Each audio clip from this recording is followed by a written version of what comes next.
Chegaram entretanto, bom dia. Okay. Acho que tem a imagem, não tem? Muito bem, vamos abrir a palavra do Senhor em Ezequiel. Ezequiel, que fica depois de Gênesis e antes do Apocalipse.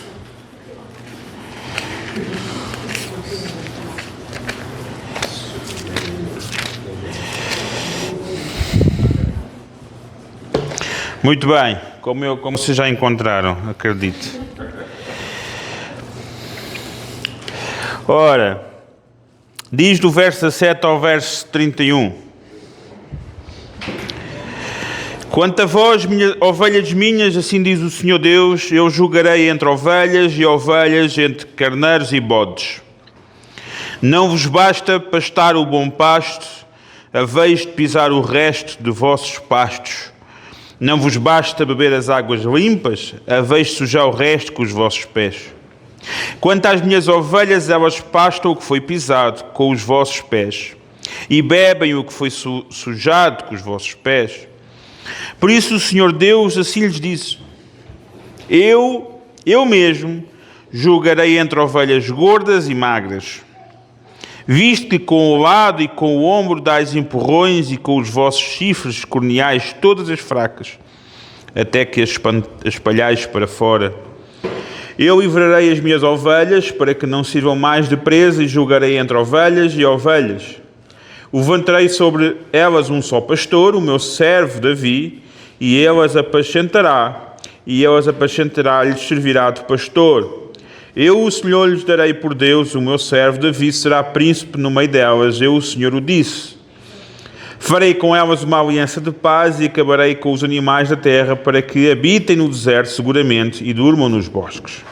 A elas e aos lugares ao redor do meu outeiro eu porei por bênção, farei descer a chuva a seu tempo, chuvas de bênção serão. As árvores do campo darão o seu fruto e a terra dará a sua novidade. Estarão seguras na sua terra, saberão que eu sou o Senhor quando eu quebrar as varas do seu jugo e as livrar das mãos dos que se serviam delas.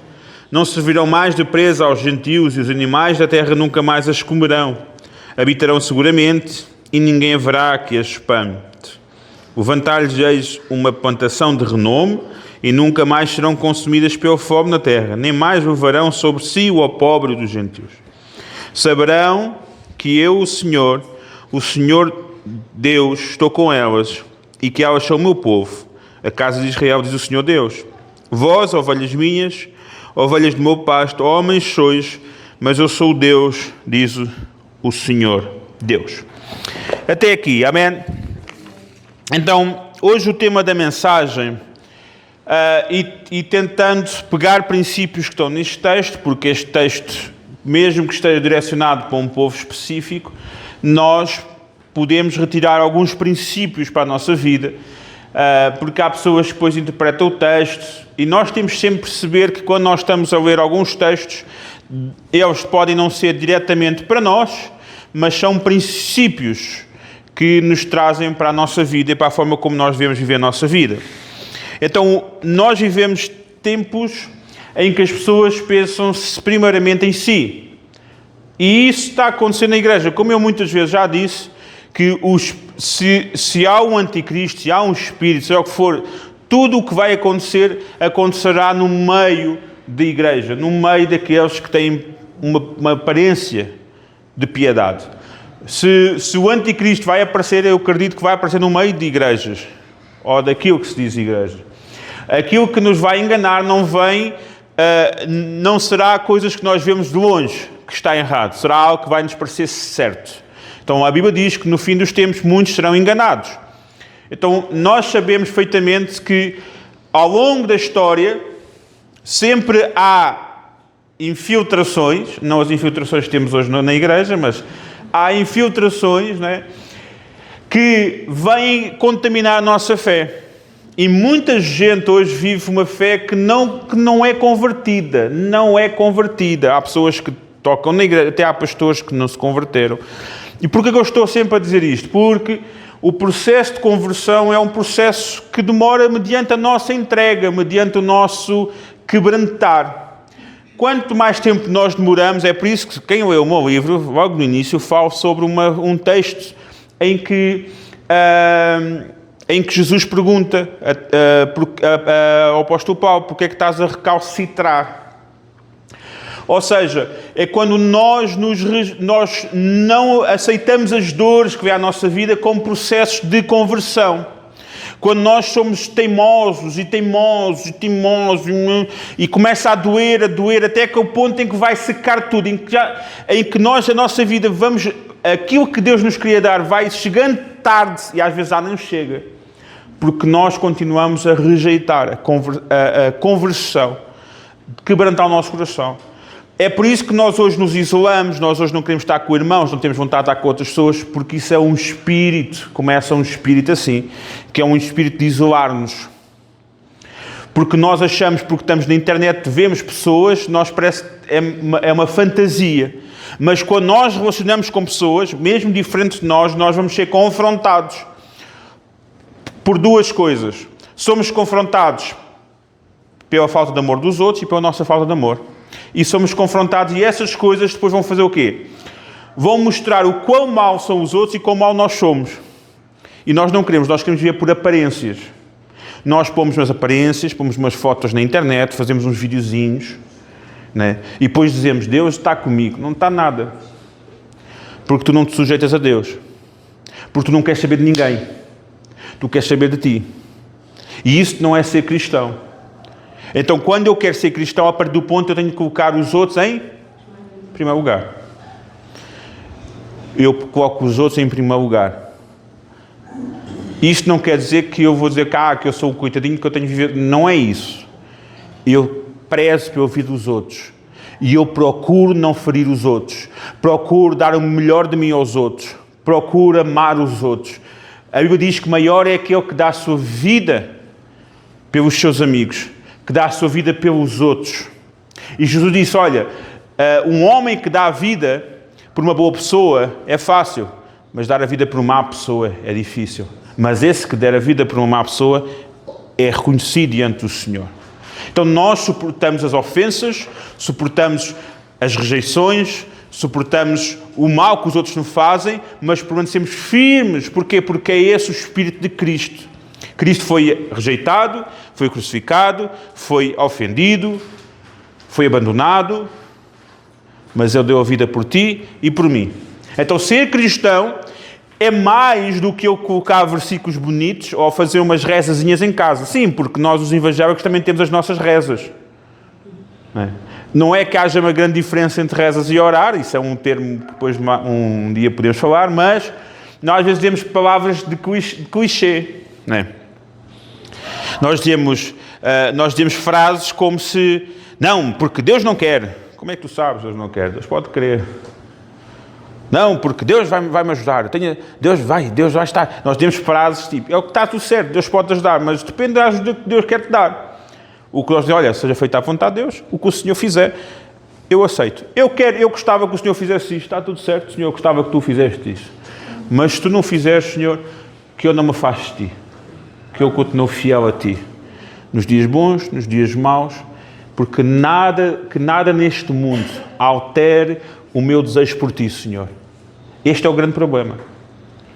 É que nós deixamos buscar o Senhor quando não há uma segunda intenção, muitas vezes. Eu vou buscar o Senhor porque eu espero que o Senhor me faça rico. Onde? Está errado. Eu vou buscar o Senhor pelo que Ele já fez. Se Ele não fizer, eu vou continuar a buscar o Senhor. Obrigado, Senhor, pelas riquezas e pelas dificuldades que eu possa vir a ter, que eu esteja preparado para todas elas. Então, nós temos, e o título da mensagem é Ovelhas que cuidam de ovelhas. E como podem ver, há uma ovelha negra e uma ovelha branca, né? Há sempre uma ovelha negra. Pois. Sim, está ali a Débora, pronto, mas não é, calma lá.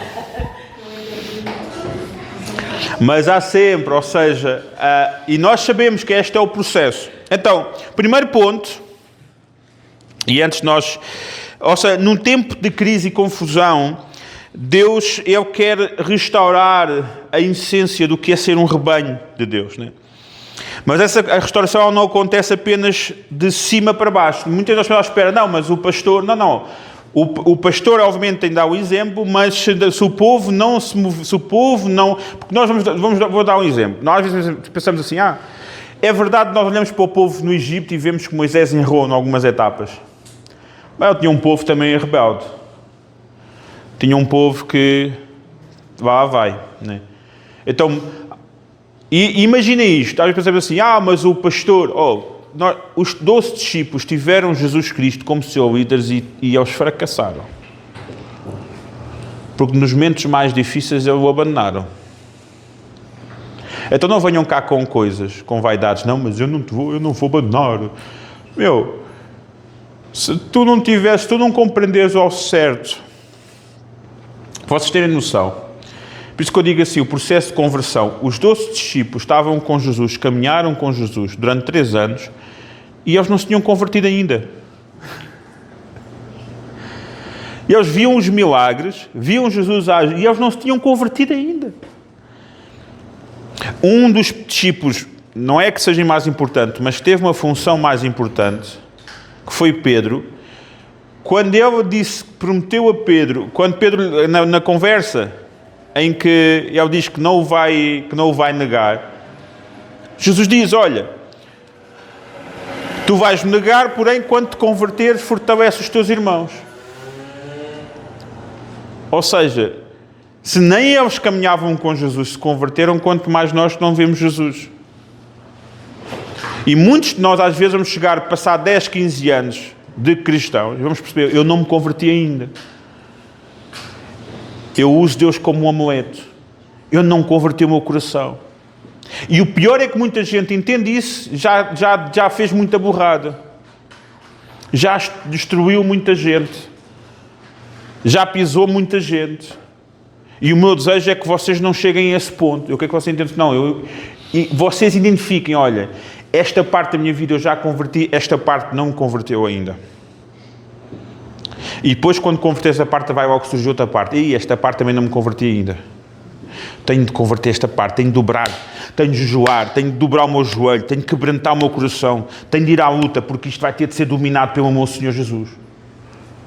É como a minha avó sempre me contava uma história. Ela contava sempre uma história muito engraçada para perceber a conversão. E eu dizia assim, vó, mas já me converti. Ela, não. Eu vou-te contar uma história. Tem um senhor que tem uma casa, tem vários cômodos. E nesse cada cômodo tem demónios. E um dia Jesus bate à porta do senhor e diz assim, olá, bate à porta, quem é? Sou Jesus, olha, eu venho para ser senhor da tua casa. E a pessoa pode rejeitar, ou a pessoa normalmente faz, mas tu vais, eu sou Jesus, eu vou trazer paz à tua vida, eu vou fazer isto na tua vida. Ok, então olha, eu vou-te dar aqui primeiro uma sala de estar. Anda lá, Jesus. Estás aqui Não, mas Jesus, mas eu tenho de ir para o resto da casa. Não, mas agora fica só na sala de estar. E Jesus está na sala e começa a limpar a sala, os demónios vão embora, mas o resto da casa ainda está uma grande confusão. Ok. Até que Jesus disse assim, olha, a tua sala de estar está pronta. E o Senhor olha, mas eu não gosto assim muito disto depois, mas é assim que tem de estar. Agora tens-me deixado de ir para outro cômodo. E eu, pronto, eu posso dar-te ali a despensa. E Jesus vai e começa a organizar. Não, mas eu gosto das coisas assim, Jesus. Jesus, eu gosto das coisas assim. Jesus, então, mas eu tenho de ser o Senhor da casa. Não, mas eu gosto das coisas assim, eu quero as coisas assim. E Jesus, não, mas eu tenho de arrumar o resto da casa. Porque o resto da casa não está bem, tens demónios, está a destruir a tua vida. E o que acontece? Há pessoas que elas vão tendo este processo e vão, ok, pronto, vão cedendo. Mas há pessoas que dizem, não, Jesus, eu quero a minha vida como eu gosto. E mandam Jesus fora e os demónios voltam. Então a minha avó sempre contava esta história para eu entender. E ela dizia, tu neste momento ainda só tens, se calhar, uma sala, um quarto, então precisas entregar o resto. Tens de entregar o resto. E na nossa vida, Uma das formas que nós vemos que nós estamos convertidos é na forma como tratamos uns aos outros. Como cuidamos, como procuramos saber, como nós vivemos em comunidade, porque é a forma que a Bíblia nos diz. Se tu amas a Deus, tu amas o teu irmão. Jesus disse assim, ama a Deus todo o teu coração e ama ao próximo como a ti mesmo. É o resumo dos mandamentos. Então o que é que acontece? Para o Senhor, não há aquelas pessoas tipo, não, mas eu amo muito o Senhor, porque eu faço isto. Não, mas tu não amas os teus irmãos, só amas aqueles que são confortáveis para ti. E isso não é ser cristão. Ser cristão é tu procurares, olha, o que é que eu posso fazer com o que eu tenho para servir outros? Não tenho dinheiro, mas tenho tempo. Ou não tenho tempo, mas tenho recursos. Ou o que eu tenho, a minha vida. Eu posso servir outros, posso cuidar de outros. Eu posso ter um coração assim. Então, o primeiro ponto é Deus julga a forma como tratamos uns aos outros. Ele diz no verso 7, quanto a vós, ovelhas minhas, assim diz o Senhor, eis que julgarei entre ovelha e ovelha, entre carneiros e bodes. Acaso não vos basta pastares o bom pasto, mas ainda pisais com os pés o restante da vossa pastagem? E beberes as águas profundas, mas ainda turvais o resto com os vossos pés? Quanto às minhas ovelhas, elas pastam o que foi pisado com os vossos pés e bebem o que foi turvado com os vossos pés. Então Deus está atento à forma como nos relacionamos uns com os outros. Há ovelhas que vivem bem, mas não pensam nas fracas. Em tempos de crise, o individualismo é um veneno, mas a comunhão é o remédio. Eu tenho de pensar, e isto é ser cristão, porque as pessoas eu tenho a minha vida, não tenho de pensar nos outros. Nada disso é cristão. Nada disso. Eu ouço hoje em dia barbaridades. Eu no outro dia ouvi um pastor a dizer, um pastor de um púlpito a ensinar às pessoas, eu não ando com gente pobre.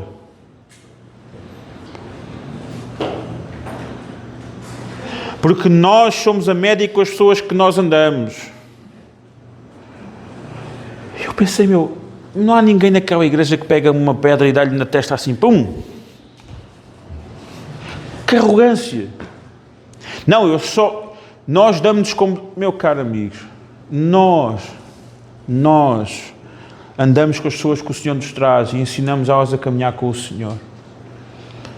É verdade que nós podemos ser a média das pessoas com que nós relacionamos. Se nós não somos pessoas que influenciamos os outros, temos de ter muito cuidado para não ser influenciados por más pessoas. Porque há pessoas que têm uma boa influência sobre os outros e há pessoas que são super influenciadas pelos outros. Então temos de escolher com quem nós andamos, é verdade, mas a nossa mão, o nosso amor, está perto das pessoas. Mas não para ser... Também temos de ser sábios, não é ser, vamos dizer, as pessoas aproveitarem-se de nós.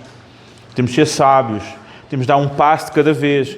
Mas temos de ter um amor de redenção. Um amor, olha, vamos tentar te ajudar, mas há este caminho. Não é? Há este caminho para chegar à mudança. E a pessoa tem de o caminhar. Nós estamos com ela para caminhar. Mas a pessoa tem de caminhar. Então, em Provérbios 10, 21 diz, os lábios do justo apacentam a muitos, mas os insensatos morrem por falta de juízo. O que isto quer dizer?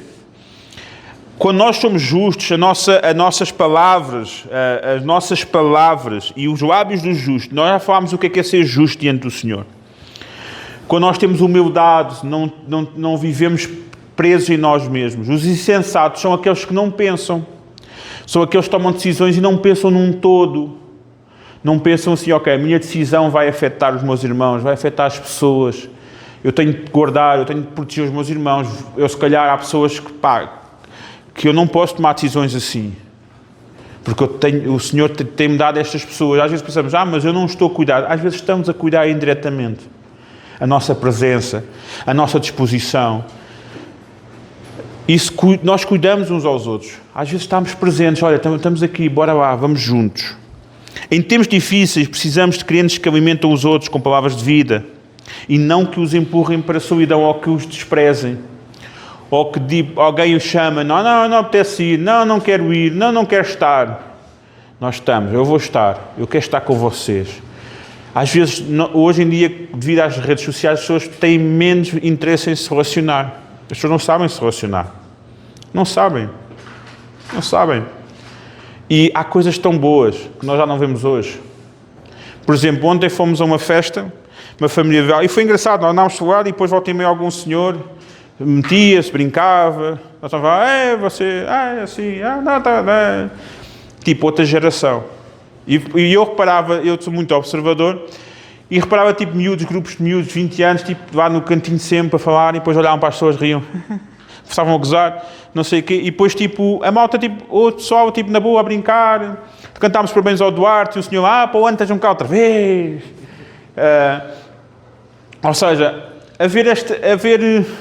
não pomos entraves, nós abrimos o nosso coração, somos sinceros, isso alimenta os outros.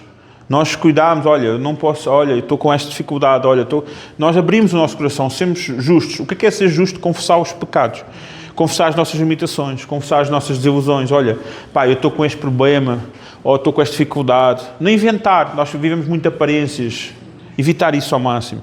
A nossa sinceridade alimenta os outros, ok? 2. As ovelhas fortes não devem ferir as fracas.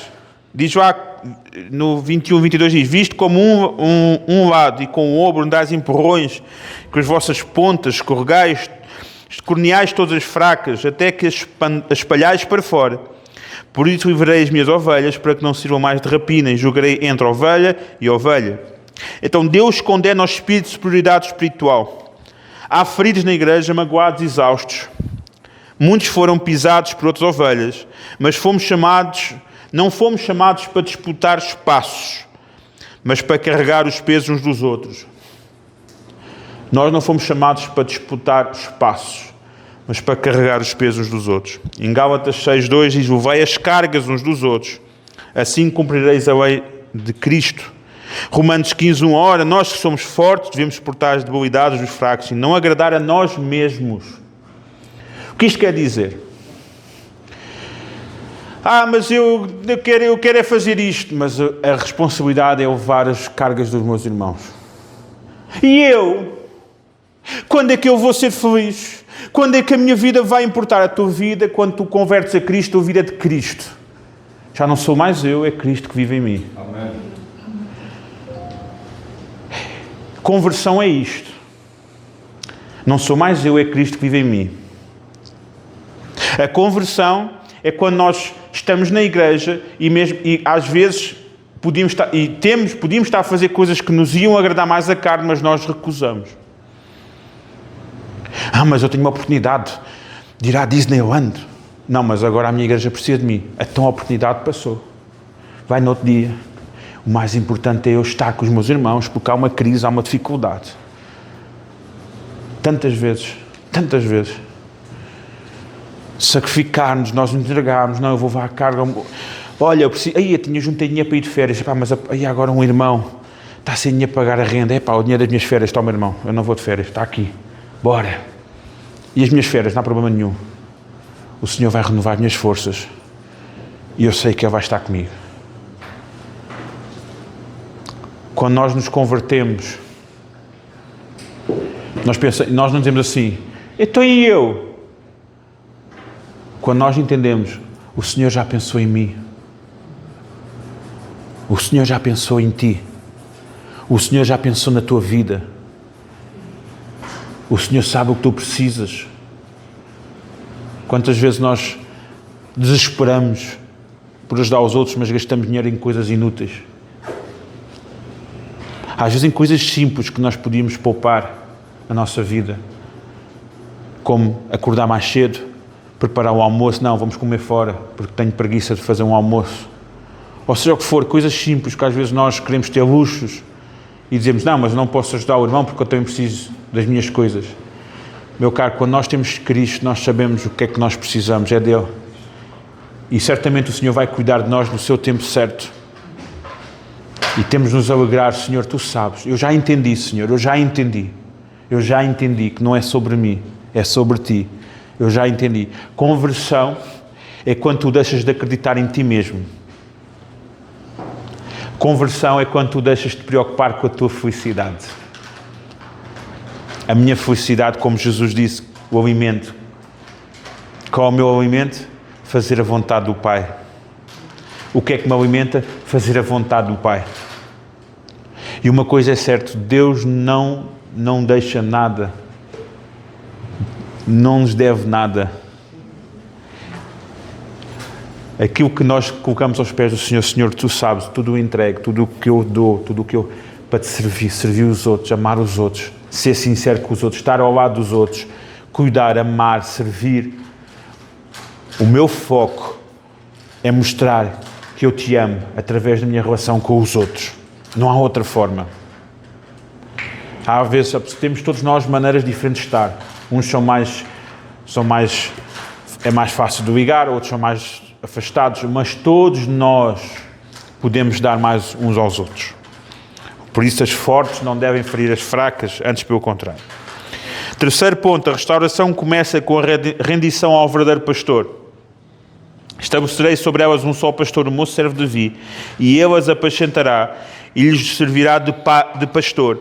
Eu, o Senhor, lhes serei por Deus, e o meu servo Davi será príncipe no meio delas. Eu, o Senhor, o disse. Este servo de Davi é uma profecia messiânica sobre Jesus. Então, a verdadeira restauração não acontece apenas entre as ovelhas, mas quando todas se rendem ao governo do verdadeiro pastor. Só Cristo sara o ferido, perdoa o pecador e junta os espalhados. Em João 10:11 diz: eu sou o bom pastor e o bom pastor dá a vida pelas ovelhas.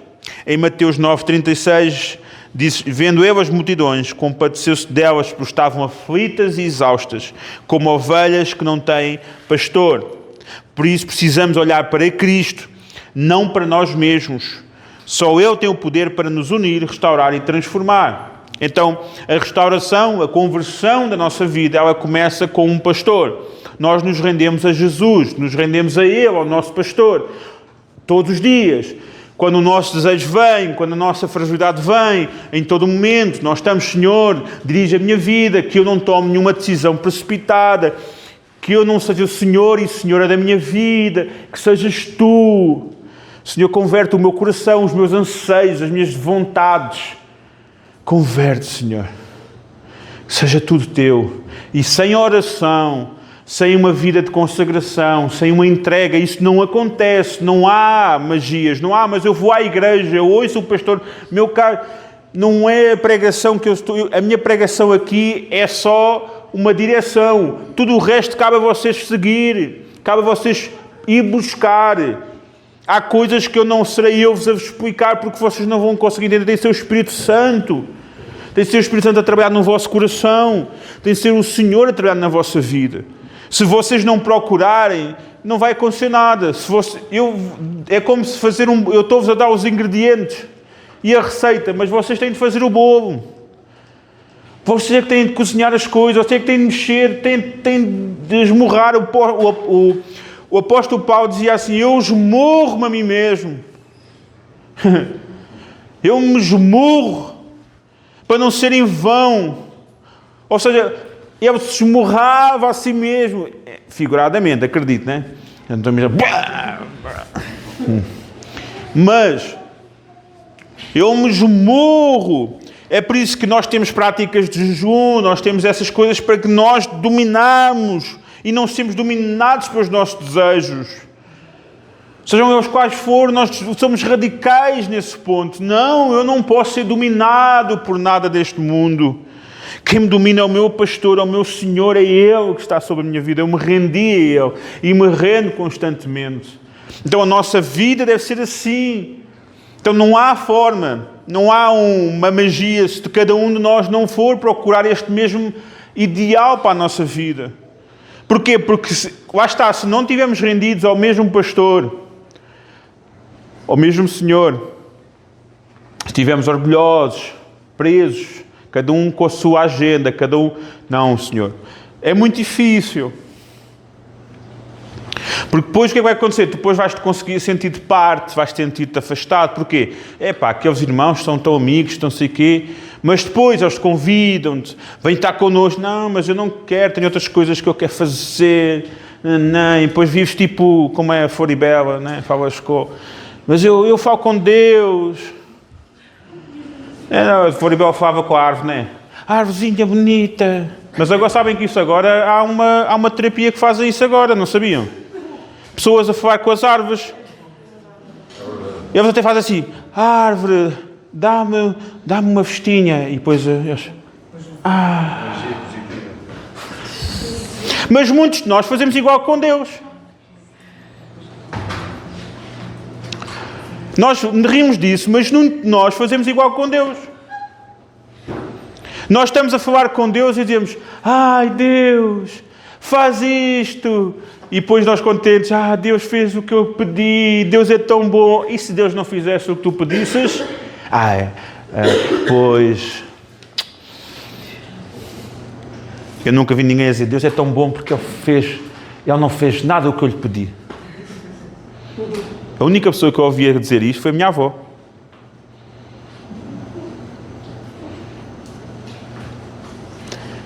Eu ouvi a minha avó dizer: Deus é tão bom que ainda bem que é tão bom que ele não fez nada do que eu lhe pedi, que se eu tivesse feito eu estava desgraçada.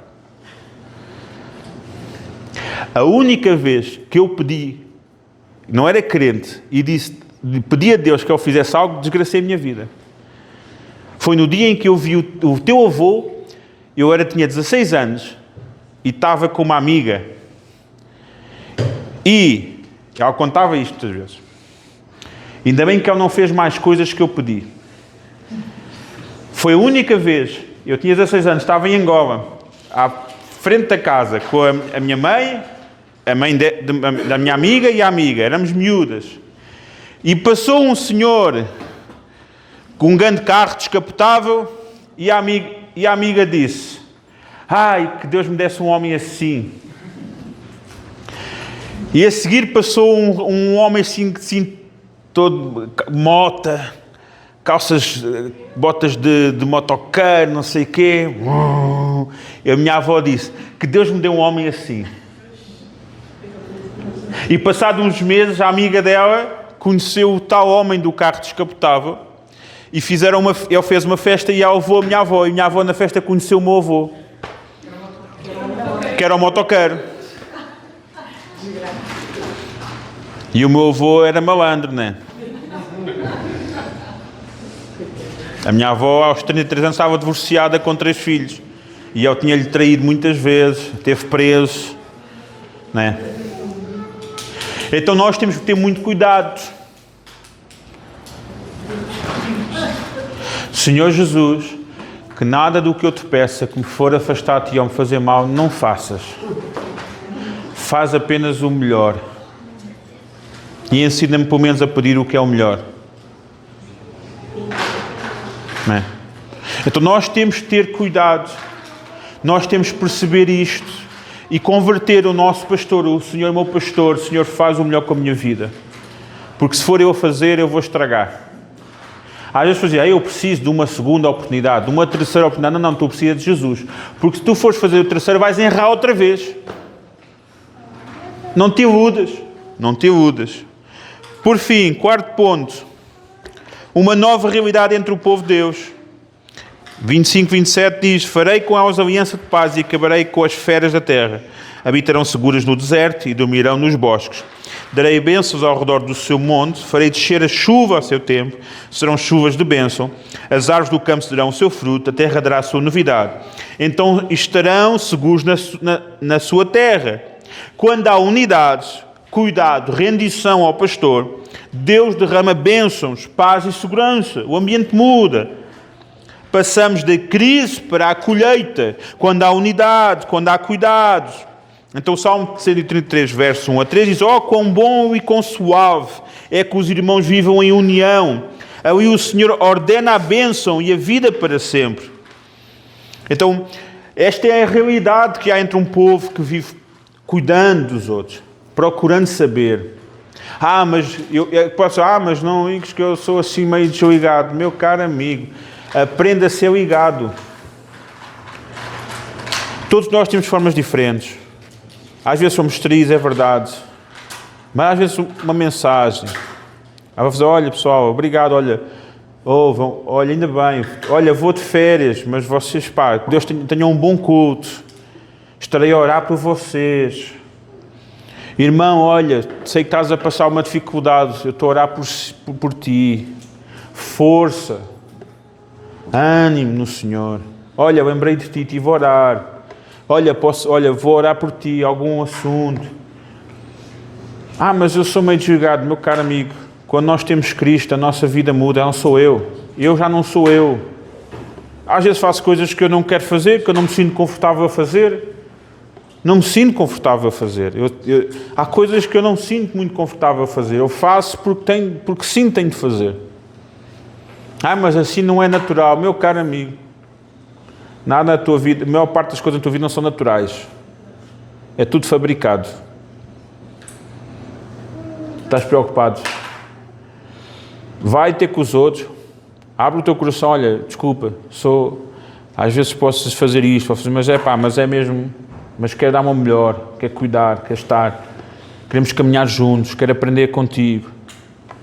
Procurar estar. As pessoas não vão estar sempre ao nosso lado. As pessoas estão de passagem, nós temos passagem na vida uns dos outros. Um dia não estaremos cá. Então quero aproveitar ao máximo. Nós já nascemos, hoje a malta nasce cansada, sem vontade para nada. Né? E os miúdos hoje em dia, ainda pior, que os paizinhos são mais mansos. No meu tempo era o oposto. Hoje, pá, deixa-o estar, vão lá, no meu tempo. Pai, não quero comer isto, não gosto. Não gostas? Vais comer mais ainda, comes esse prato e todos a te seguir. Choras, comes mais 2. Nem vale a pena. Só sais da mesa quando comes isso tudo. Lambeu o prato. E lambias o prato. E está a lamber. Lambe o prato. E tu baixavas a cabeça. Hoje não, ai coitadinho. Eu detesto isso. Detesto quando alguém diz coitadinhas das tuas filhas. E o que é que vocês vão dizer? Vocês não sabem o que é ser coitadinho. Coitadinho. Têm roupa, cama, comida. Coitadinho. Era o que faltava agora. Coitadinhos. Falam coitadinhos, vão ser coitadinhos a vida toda. São coitadinhos. Tu vês hoje malta que não consegue montar um casquilho. Malta fica a olhar para as coisas. Desenrasca-te. Não sei. Filha, usa a inteligência. Então, usa a que não tens no cérebro. Tenho. Então usa. Faz-te a vida. Mas eu não consigo. Consegues. Olha que não consegues. Nós hoje vivemos... Eu acho que é por isso que eu estou a dizer às vezes. Nós nos precisamos de nos ajudar uns aos outros. Depois ficamos ofendidos. Ficamos assim que... a pessoa não foi muito bruta comigo. Meu amigo. A vida vai ser bruta contigo, mais tarde ou mais cedo. Um dia tu vais entrar num lugar e vais encontrar um chefe, um patrão, alguém que vai ser mesmo bruto contigo. E tens de ter um bocado de pele grossa. Tens de ter um bocado de coisa. Não aguenta. Senão está como malta hoje em dia. Está num trabalho. O meu patrão falou mal comigo, vou embora para o trabalho. Vai o outro, o meu patrão... Estou sempre a mudar de trabalho, não aguento fazer lado nenhum. Eu tinha 18 anos. A primeira vez que eu sempre trabalhei no início trabalhei muito com a família. Aos meus 18 anos tive o meu primeiro emprego. E o meu chefe, o pessoal, entrei naquela uma paparia e o pessoal dizia, coitado, olha, cuidado, ele chamava o Sr. Carlos. Olha o Sr. Carlos, ele é muito bruto. O homem era mau, ele era baixinho, careca, tinha assim os óculos assim, ficasse a olhar para ti. E eu miúdo, depois estava lá, que às vezes a loja vazia, e eu ficava assim à espera de clientes. E ele, estás aqui a fazer o quê, pá? Vai arrumar as revistas. Eu, já arrumei. Não arrumaste, vai arrumar melhor. E eu, mas estão arrumadas. Vai arrumar melhor. Não quer que ninguém parado. Então dava eu a passar a mão nas revistas. Eu assim, então... E ele assim, tira o pó, eu vai ficar o espanador. Está o pó tirado. Já tão rápido, eu. Vai tirar outra vez, eu. Mas uma coisa, Sr. Carlos. Já traz-te o pó, já. Agora vai tirar o pó do maço de tabaco. Eu, não tem pó o maço de tabaco. O maço de tabaco está sempre a sair. E eu, faz o que eu te digo. E cala-te. Eu, o que é que... me orgulho aqui. Eu, ai, caraças. Não sei o quê. Depois começou a... Depois, e eu aprendi as cenas rápido. Fazia as cenas rápido. Depois eu comecei, ao fim de 2 semanas, estava na caixa. E depois eu assim... Eu depois entrava mais cedo ao serviço. 1 hora antes. Eu estava assim, já estás aqui? Só entras aqui 1 hora, eu vim 1 hora antes só para preparar as coisinhas. Com calminha. Eu estava bem. Depois lá. Depois chegava, Tiago, roubaram revistas dali. E então? Não vejo. Eu não sou segurança, tipo... Tens de ver, não podes ver, tens de ver. Os gajos roubar, tens de ver. Pá, um dia, ele chateou-me da cabeça. Eu estava no meio da loja, a loja estava cheia, e eu estava lá a arrumar umas revistas. E ele, no meio da loja, Tiago, estás aí a fazer o quê?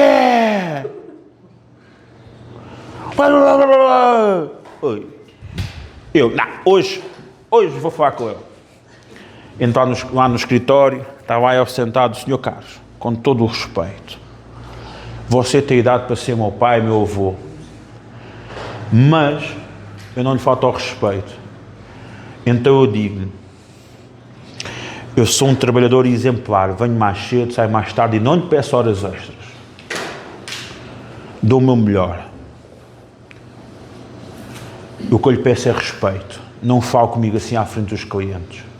E eu, sentado, mas estás mal? E eu estou mal, não, eu preciso do dinheiro. Mas estás mal, vai-te embora. Eu, não. Se você quiser, me despeça. Eu não vou embora. Era o que faltava. Você vai ter de apanhar comigo. Mas não falar assim comigo outra vez.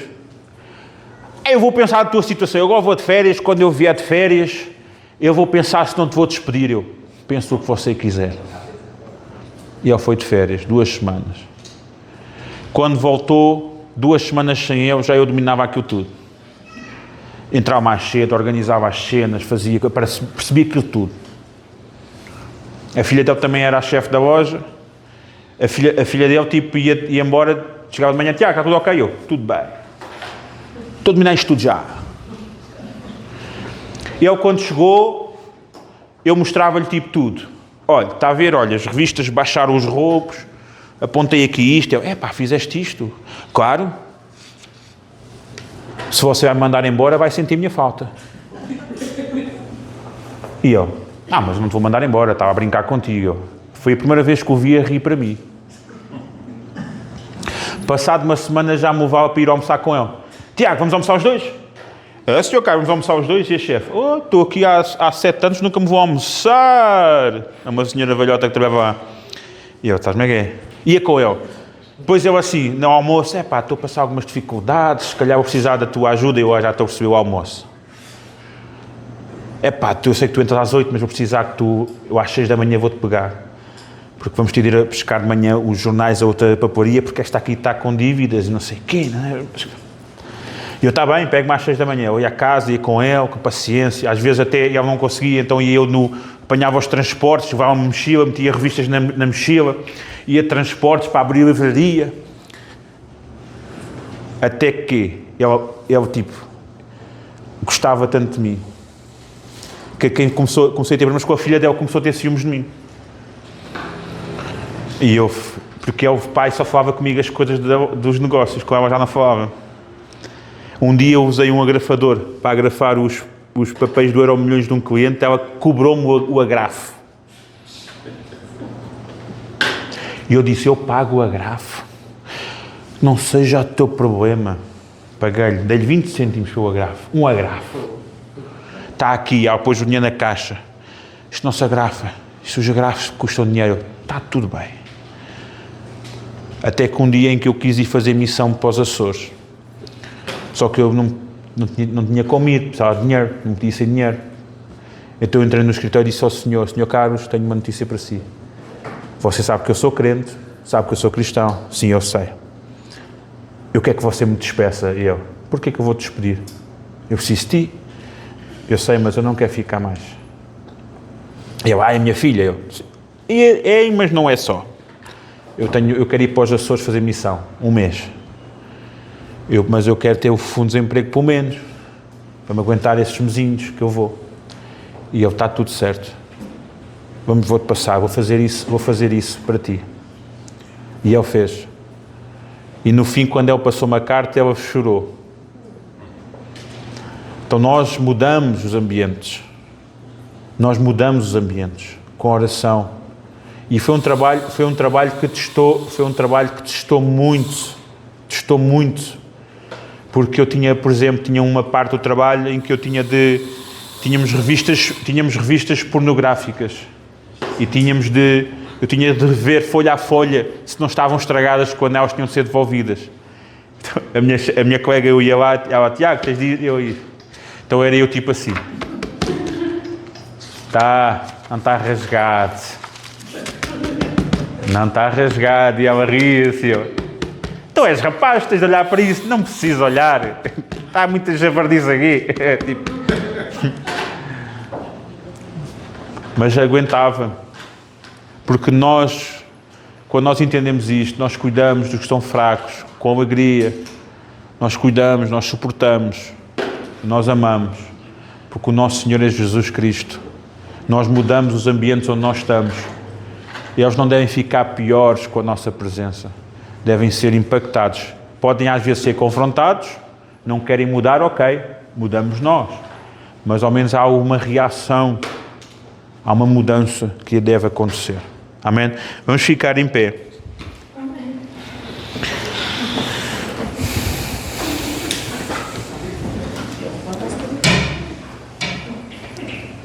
Bem, isto é só a coisa aí a saltar.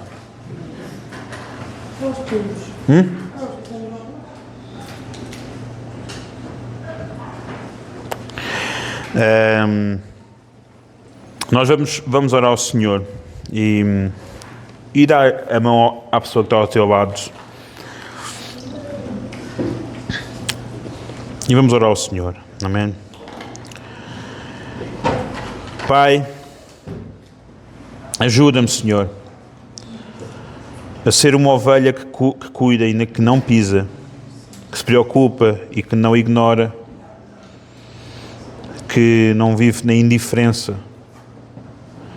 Eu quero ser um canal de restauração no meio do teu povo. E mais do que tudo, quero submeter-me ao teu cuidado, Jesus. O verdadeiro pastor da minha alma, Senhor. Pai, ajuda-me a ser, Senhor, um irmão, como o nome diz, ser irmão. Sermos exemplo teu na terra uns para com os outros. Amarmos uns aos outros, estendemos a mão de graça e não apenas amar aqueles que são aprazíveis a nós, não apenas aqueles que são fáceis de ser amados, mas amarmos também aqueles que são difíceis. Temos paciência e sabemos que estamos aqui por alguma razão e que esta porta está aberta por alguma razão, Senhor. Transforma esta cidade, transforma as pessoas, com o amor que há em nós, Senhor. Alcance os outros, Senhor. E que acima de tudo as pessoas vejam o amor que temos uns para com os outros. E que esse amor toque no coração dos outros e entendam que estas pessoas se amam tanto, que eu também quero ser amado desta forma. Por isso, Pai, ensina-nos a ser como tu desejas, para a tua glória, Deus, em nome de Jesus, Senhor. Amém.